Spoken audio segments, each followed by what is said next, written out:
শেখ হাসিনা চরিত্রে অভিনয় করা নিয়ে সমালোচনার জবাব দিলেন নুসরাত ফারিয়া।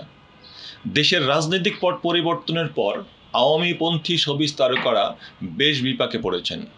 অনেকে আছেন লোকচক্ষুর আড়ালে, কেউ আবার আস্তে আস্তে কাজে ফিরতে চেষ্টা করছেন। সম্প্রতি বিবিসি বাংলার এক প্রতিবেদনে সেসব তথ্য উঠে এসেছে। কিন্তু কিছু তারকা আছেন যারা সরাসরি আওয়ামী রাজনীতির সঙ্গে জড়িত না থাকলেও শুধু শেখ হাসিনার সঙ্গে একাধিকবার সাক্ষাৎ করা কিংবা বিভিন্ন সময়ে তার প্রশংসা করার জন্য বিপদে পড়েছেন। বিশেষ করে মুজিব একটি জাতির রূপকার সিনেমায় কাজ করার সুবাদে কয়েকজন শিল্পীকে বেশ ঝামেলা পোহাতে হয়েছে। তাদেরই একজন নুসরাত ফারিয়া। আসছে ঈদে তিনি জিন 3 সিনেমা নিয়ে ফিরছেন।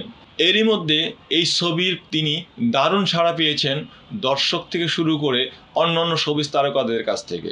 এরই মধ্যে তিনি প্রথমবারের মতো মুখ খুললেন শেখ হাসিনা চরিত্রে অভিনয় করার পর যে সমালোচনার শিকার হয়েছেন তা নিয়ে।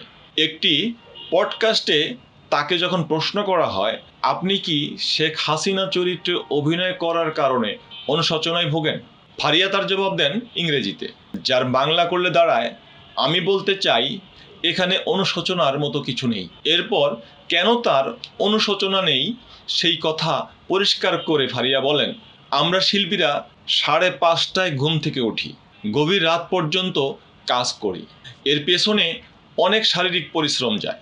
স্পেশাল এই সিনেমার মুজিব একটি জাতির রূপকারের জন্য 2019 সাল থেকে 2023 সাল পর্যন্ত 5 বছর আমি একই লুকে নিজেকে মেনটেন করেছি, চুলে কোনো রং করিনি, কালো চুল নিয়ে ঘুরেছি এই চরিত্রটির জন্য। একটা নির্দিষ্ট পরিমাণ শারীরিক ওজনের মধ্যে থাকতে হয়েছে।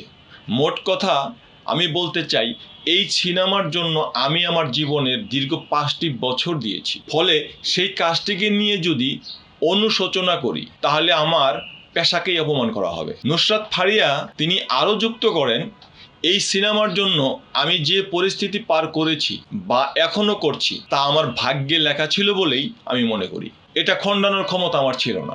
এরপর ফারিয়া এও বলেন যে একটি দেশের সরকারি পর্যায় থেকে কোনো কাজের প্রস্তাব আসলে তা নিজের অত পছন্দ না হলেও মানা করা যায় না।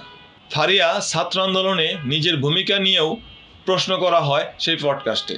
তিনি এ প্রসঙ্গে বলেন, আমি তখন কানাডাতে কিছু শো করতে গিয়েছিলাম, ভুল সবসময়ই ভুল, তাই যখন আমার মনে হয়েছে তখনই আমি ছাত্রদের পক্ষে পোস্ট করেছি। আমার সোশ্যাল মিডিয়া ঘাটলে সেটা দেখতে পারবেন। মিনহাজুল হক রাসেল, লাখো কণ্ঠ।